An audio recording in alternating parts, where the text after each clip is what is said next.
मोठा मंगळवारच्या दिवशी करा हे हनुमानजींचे उपाय. ज्येष्ठ महिन्यातील सर्व मंगळवार हनुमानजींना खूप प्रिय असतात. मोठ्या मंगळवारचे महत्त्व. पौराणिक कथेनुसार ज्येष्ठ महिन्यात मंगळवारी भगवान श्रीराम आणि हनुमानजींची भेट झाली. म्हणूनच ज्येष्ठ महिन्यात येणाऱ्या सर्व मंगळवारांना बडा मंगळ म्हणतात. भगवान राम आपल्या भक्तांच्या सर्व इच्छा पूर्ण करतात अशी धार्मिक श्रद्धा आहेत. हनुमान चालीसा. तर मोठ्या मंगळवारच्या दिवशी बजरंगबलीचा आशीर्वाद मिळवण्यासाठी लाल रंगाच्या आसनावर बसून 7 वेळा हनुमान चालीसा पठण करा.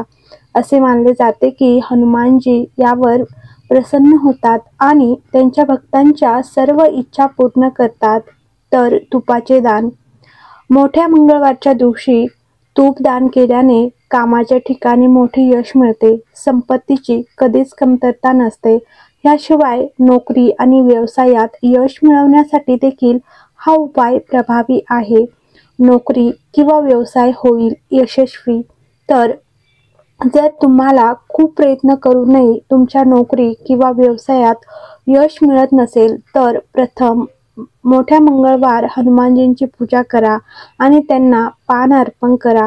व्यवसाय वाढीसाठी विधीनुसार हनुमानजींची पूजा करा आणि त्यांना बेसन किंवा बुंदीचे लाडू अर्पण करा. यामुळे समस्या सुटेल. तर सुंदरकांडाचे पठण. गुळाचे दान. मंगळवारी व्रताची सुरुवात करताना मोठ्या मंगळवारपासून करा आणि नियमितपणे सुंदरकांडाचे पठण करा. मोठ्या मंगळवारच्या दिवशी गुळाचे दान केल्याने हनुमानजींचे विशेष आशीर्वाद मिळतात. मन शांत राहील आणि व्यवसायातही आर्थिक वाढ होईल. नारळ अर्पण करा. तर मंगळवारी हनुमानजींच्या चरणी सोन्याचा किंवा तांब्याचा नारळ अर्पण करा. यामुळे व्यवसाय, नोकरी आणि कोर्ट केसेसमध्ये यश मिळते. तुम्ही कोणत्याही मोठ्या मंगळवारी देखील हा उपाय करू शकता. तर ज्या लोकांवर मंगळाचा नकारात्मक प्रभाव सुरू आहे अशा लोकांनी मंगळवारच्या दिवशी काही उपाय नक्कीच करावेत. मोठ्या मंगळवारच्या दिवशी मातीच्या वस्तूचं दान करणं फार शुभ मानले जाते. ज्योतिषशास्त्रात मंगळ ग्रहाला फार उष्ण ग्रह मानला जातो. त्यामुळे ह्या दिवशी शीत वस्तू दान केल्याने मंगळाचा सकारात्मक प्रभाव व्यक्तीच्या जीवनावर होतो. तसेच यामुळे मंगळ दोषापासून देखील मुक्ती मिळते. प्रत्येकाला आयुष्यात कधी ना कधी आर्थिक तंगीचा सामना करावा लागतो किंवा जास्त मेहनत करून देखील पुरेसा पैसा मिळत नाही. त्यामुळे तुमची आर्थिक तंगी दूर करण्यासाठी आजचा दिवस तुमच्यासाठी खास आहेत. आजच्या दिवशी तुम्ही संकटमोचक हनुमानाला पानावर 11 सुपारी ठेवल्याने धनप्राप्ती होईल. तसेच यामुळे तुमची आर्थिक समस्यापासून सुटका होईल. तसेच अनेक दिवसापासून तुमच्या मागे सुरू असलेली साडेसातीही हे उपाय केल्याने दूर होईल. तर आपल्या आयुष्यात काही लोक आपल्या कामावर फार मत्सर भाव ठेवतात. अनेकदा यामुळे आपल्या आयुष्यावर नकारात्मक परिणाम दिसून येतो. या सर्व समस्यावर मुक्ती मिळवण्यासाठी मोठ्या मंगळवारच्या दिवशी भगवान हनुमानाला चमेलीचं तेल, सेंदूर अर्पण करा. असे केल्याने तुम्हाला पुण्य मिळेल. तसेच तुमच्या कामातही चांगले बदल तुम्हाला दिसतील. तसेच या काळात धार्मिक स्थळाला भेट दिल्याने तुम्हाला काही दिवसातच याचे शुभ परिणाम दिसतील. तर हनुमान चालीसा पाठ. ह्या दिवशी हनुमान चालीसाचे पठण करणे अत्यंत शुभ मानले जाते. शक्य असल्यास 11 वेळा किंवा अधिक वेळा पाठ करा. यामुळे नकारात्मक ऊर्जा दूर होते आणि मानसिक शांती मिळते. तर सिंदूर अर्पण. हनुमानजींना सिंदूर अत्यंत प्रिय आहेत. चमेलीच्या तेलात सिंदूर मिसळून हनुमानजींच्या मूर्तीला लेपन करावे. यामुळे ते प्रसन्न होतात आणि भक्तांना आशीर्वाद देतात. तर रुईच्या पानाची माळ. तर हनुमानजींना रुईची पाने अर्पण करणे शुभ मानले जाते. रुईच्या पानांवर राम नाम लिहून त्यांची माळ हनुमानजींना घालावी. तुळशीचे पाने. हनुमानजींच्या पूजेत तुळशीच्या पानांचा वापर करावा. प्रत्येक पान अर्पण करताना जय श्रीराम म्हणावे. नैवेद्य. हनुमानजींना गूळ आणि चणे यांचा नैवेद्य दाखवावा. काही ठिकाणी केशरी रंगाचे पेढे किंवा बुंदीचे लाडू देखील अर्पण केले जातात. तर दीपक, हनुमान मंदिरात तुपाचा किंवा तेलाचा दिवा लावावा.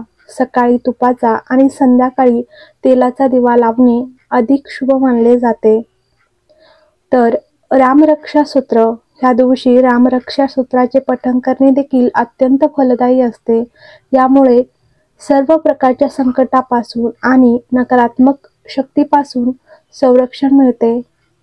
दान धर्म, आपल्या क्षमतेनुसार गरीब व्यक्तींना अन्नदान किंवा वस्त्रदान करावे. यामुळे हनुमानजी प्रसन्न होतात. तर हनुमान मंत्राचा जप, खालील मंत्राचा जप करणे मोठे फलदायी असते. तर ओम हनुमते नमः, जय श्रीराम, जय हनुमान. हनुमानजींची प्रतिमा, घरात हनुमानजींची प्रतिमा स्थापित करून त्यांची नियमित पूजा करावी. मोठ्या मंगळवारी शिवलिंगावरील महत्त्वाचे उपाय. शुद्ध पाणी, शिवलिंगावर शुद्ध पाणी अर्पण करणे खूप शुभ मानले जाते. ते जीवनातील सकारात्मक ऊर्जा आणते आणि शांती आणि शीतलतेचे प्रतीक मानले जाते. म्हणून ते अर्पण केल्याने जीवनात आनंद आणि शांती येते. दूध, शिवलिंगावर दूध अर्पण करणे देखील खूप शुभ मानले जाते. ते समृद्धी आणि बालसुखाचे प्रतीक आहे. असे मानले जाते की शिवलिंगावर दूध अर्पण केल्याने कुटुंबात आनंद आणि समृद्धी राहते आणि मुलांशी संबंधित समस्या दूर होतात. दही अर्पण करणे हे शक्ती आणि ऊर्जेचे प्रतीक आहे. असे मानले जाते की ते शिवलिंगावर अर्पण केल्याने शारीरिक आणि मानसिक शक्ती मिळते आणि नकारात्मक ऊर्जा दूर होते. तूप, शिवलिंगावर तूप अर्पण केल्याने जीवनात सकारात्मकता येते आणि सर्व कामांमध्ये यश मिळते. तर गंगाजल हे शुद्धतेचे प्रतीक मानले जाते. अशा परिस्थितीत शिवलिंगावर अर्पण केल्याने सर्व प्रकारच्या पापांपासून मुक्ती मिळते आणि मोक्ष मिळतो. बेलपत्र भगवान शिव यांना खूप प्रिय आहेत. असे म्हटले जाते की ते शिवलिंगावर अर्पण केल्याने भोलेनाथ प्रसन्न होतात आणि सर्व इच्छा पूर्ण करतात. धतुरा, शिवलिंगावर धतुरा अर्पण करणे देखील खूप शुभ मानले जाते. अक्षत, शिवलिंगावर अक्षत अर्पण करणे खूप फलदायी मानले जाते आणि ते समृद्धीचे प्रतीक देखील आहेत. तुमच्या श्रद्धेनुसार शिवलिंगावर अक्षत अर्पण करा. यामुळे भगवान शिवाचे आशीर्वाद मिळतील. ह्या उपायांव्यतिरिक्त काही महत्त्वाच्या गोष्टी. तर या दिवशी ब्रह्मचर्य पाळावे, मांसाहार आणि मद्यपान टाळावे, कुणालाही अपशब्द बोलू नये किंवा वाईट विचार करू नये. मन शांत आणि सकारात्मक ठेवावे. मोठ्या मंगळवारी श्रद्धापूर्वक हनुमानजीची उपासना केल्यास तुमच्या जीवनातील अनेक अडचणी दूर होऊ शकतात आणि तुम्हाला सुख समृद्धी प्राप्त होऊ शकते. हर हर महादेव, जय हनुमान. तर व्हिडिओ आवडला असेल तर लाईक करा, कमेंट करा आणि चॅनलवर नवीन असाल तर सबस्क्राईब करा.